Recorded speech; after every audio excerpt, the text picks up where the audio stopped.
All right, welcome back, everyone, to the deep dive. We're going to be tackling a pretty big topic today, one that's clearly on a lot of your minds. Yeah, for sure. Christian relationships in the modern world. Right. We got a really thought-provoking piece from one of you listeners that asks, are modern Christian relationships living up to God's design? Oh, And, well, that's exactly what we're going to be exploring together today. yeah, I think that question resonates really deeply, especially now. Like, how do we as Christians navigate the, well, I guess you could say the complexities of relationships today? Yeah. I mean, the world is changing so fast. It's just a very different landscape. And that's really, I think, the heart of this whole deep dive. Yeah, I totally agree. And the material you sent, it hits on some really critical areas. The pressure of presenting a perfect image online, Oh, for sure. the whole faith, abstinence, and romance dynamic, always a tricky one. And of course, the very unique journey of finding and nurturing love after 40. So our goal here is to dig into those points, pull out the most important insights from what you shared, and hopefully shed some light on these issues for you. Absolutely. So let's jump right in. What do you think about this whole world of online images? Like, it seems like everyone's always presenting this picture perfect version of their relationships, right? Oh, it's so true. You scroll through Instagram, Facebook, whatever, Yeah. and it's all smiles, perfect vacations. Everyone just seems so happy all the time. It's like the highlight reel. Yeah. You never see the bad hair days, the arguments, any of the real stuff. Right, exactly. It's this curated fantasy. And, the piece you share, it points out how this can really breed feelings of inadequacy. Oh, absolutely. Because you're sitting there comparing your everyday reality to someone else's carefully constructed online persona. And it makes you feel like you're not measuring up. But I wonder, in the Christian context, does this pressure to appear perfect online, does it also create a sense of feeling like a bad witness if your life doesn't look, Instagram ready? That's such an insightful question. And I think there's definitely that added layer for Christians. It's like this desire to represent your faith in a positive light, to show that being a Christian brings happiness. And sometimes that translates into projecting this image of effortless perfection. All right. But as we know, that's just not the reality of the human experience. Relationships are messy. And your source really reminds us that God's design isn't about achieving some impossible standard of flawlessness.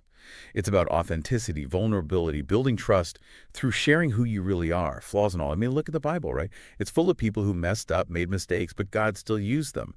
And their imperfections, they weren't hidden. They were part of their story. That's so true. We're constantly reminded in Scripture of our shared humanity, that we're all sinners in need of grace.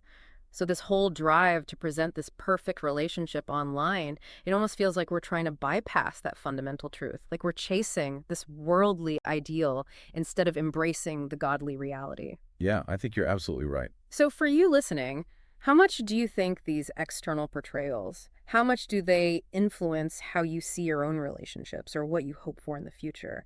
The piece you sent seems to encourage a real shift towards accepting the imperfections, those bumps in the road, as actually essential for genuine connection. Yeah, and that authenticity can be so freeing. Yeah. When you're not constantly striving to maintain this perfect facade, it allows for a much deeper intimacy, a more resilient bond. Absolutely. Now let's navigate another area that your material brings up, one that I know a lot of Christians grapple with, and that's the whole intersection of faith, abstinence, and romance. Yeah, this definitely feels like a particularly complex area for both, Christian singles and dating couples. Your source really highlights that natural desire for closeness and connection. Like that's something God himself instilled in us. But then you have these very clear biblical teachings around abstinence before marriage. Right. And it can really feel like walking a tightrope. Oh, for sure. Especially for singles.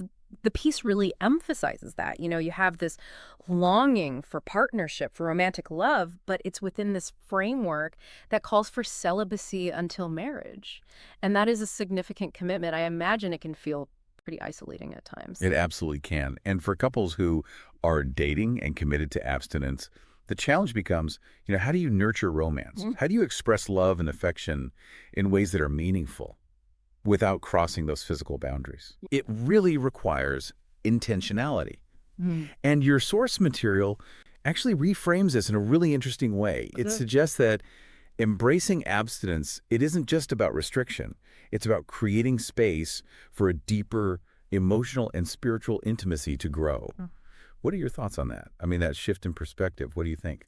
It's really interesting. It's like instead of focusing on what you're not doing physically, you're actively choosing to build these other layers of connection. Like you're saying, hey, let's really get to know each other on a heart and soul level first. Exactly. And the piece you shared suggests that this approach, this intentional abstinence, can actually create a much more solid foundation for a marriage down the line. Right, because it forces you to connect in ways that go beyond just the physical attraction. Right, absolutely. What's fascinating here is how this intentionality around abstinence can really clarify the foundation of the relationship.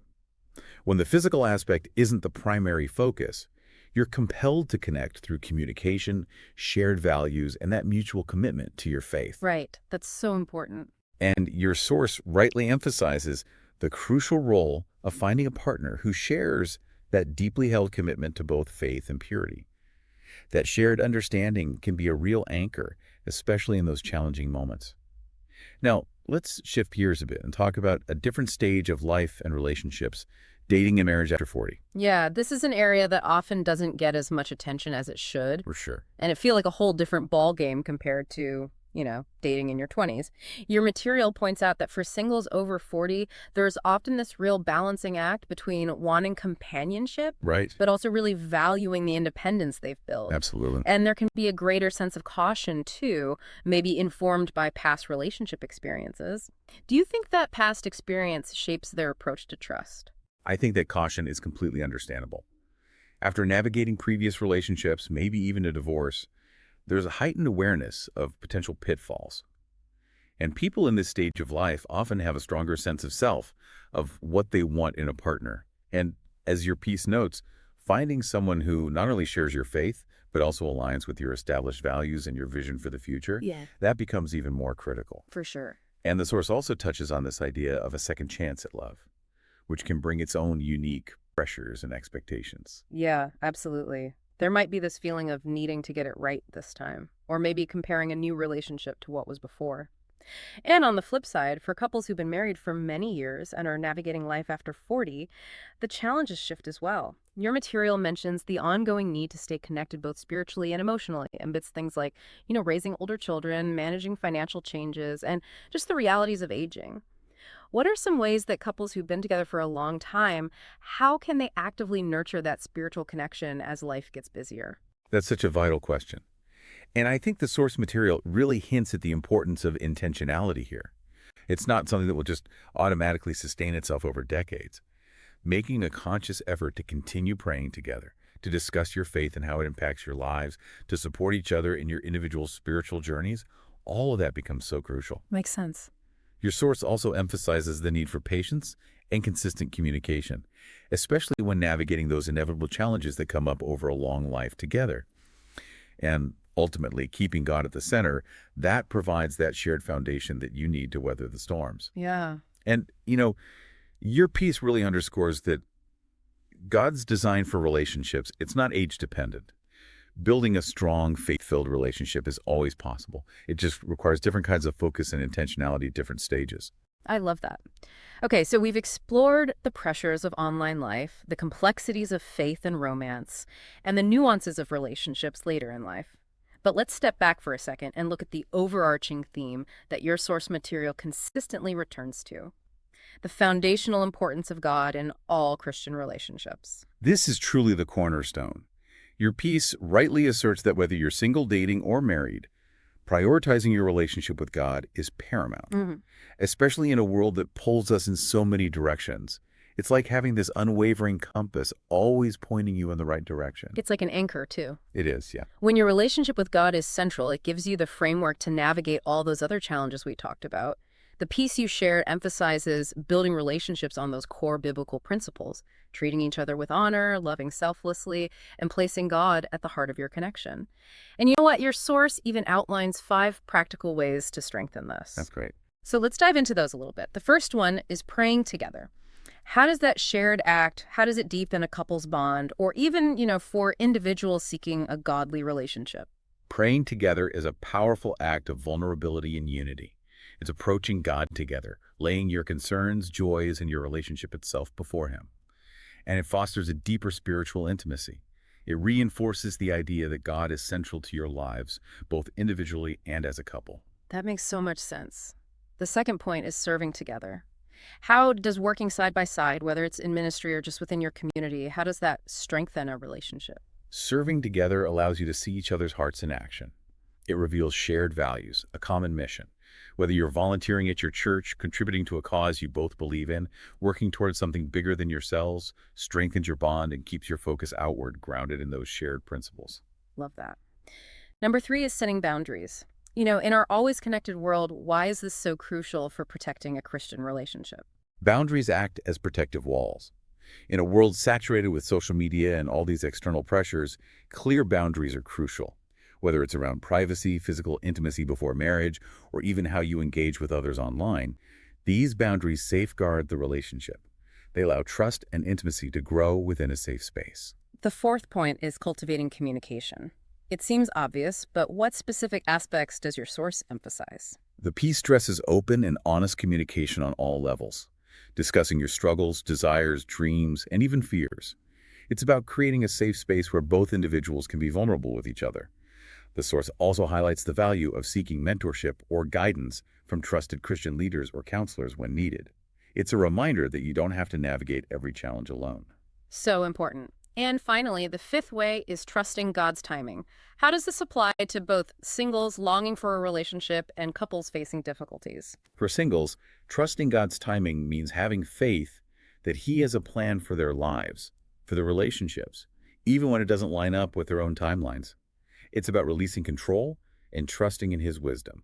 And for couples facing challenges, it's about trusting in God's ability to heal, to strengthen, and to guide them through those difficult seasons, even when things feel really uncertain. So if we bring it all together, it seems like while the modern world presents some very unique challenges for Christian relationships, whether it's the curated perfection online, navigating faith and romantic desires, or the unique dynamics of later in life relationships, the foundational answer really lies in anchoring those relationships in God.